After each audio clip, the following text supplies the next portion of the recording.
menurut orang Kristen dan Katolik. Mereka bilang kalau ada orang yang percaya Yesus tidak disalib, itu kitabnya palsu. Ya jangan begitu dong Ustadz. Kenapa kamu harus memfitnah ketika berdakwah? Bahaya loh Ustadz, fitnah itu. Bahaya. Coba bayangkan, apa yang akan terjadi jika ada teman-teman Islam yang sumbu pendek itu mendengarkan fitnahanmu ini. Apa yang terjadi? Ustadz, sejak dari kecil sampai saat ini, umur saya sudah mendekati 80 tahun. Belum pernah saya mendengarkan penatua-penatua gereja saya, pendeta saya mengatakan bahwa Al-Quran itu palsu. Karena memang tidak ada sedikit pun goresan di dalam Alkitab saya yang mengatakan bahwa Al-Quranmu itu palsu. Baik di gereja, baik di rumah-rumah, baik di mana-mana pun. Ketika kami belajar tentang Alkitab, guru-guru kami tidak pernah mengajarkan, tidak pernah menyinggung tentang Al-Quran.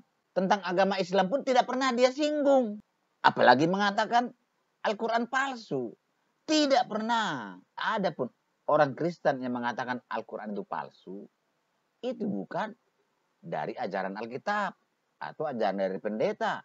Atau ajaran daripada tua-tua gereja kami. Bukan.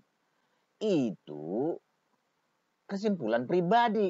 Karena dia mendengarkan bahwa Yesus tidak disalib di Al-Quran. Maka dia mengatakan seperti itu. Beda dengan Islam. Para ustadznya selalu mengatakan bahwa Alkitab kami itu palsu. Bahkan hilang. Itu sudah biasa. Di masjid, dilanggar-langgar, pakai toa lagi. Mengajarkan bahwa Alkitab kami palsu. Di sekolah-sekolah buku pelajaran agama Islam, dikatakan Alkitab kami palsu. Di setiap saat itu bisa kita dengar. Hanya Al-Quran yang dijanjikan oleh Allah Subhanahu Wa Taala sendiri untuk dijaga.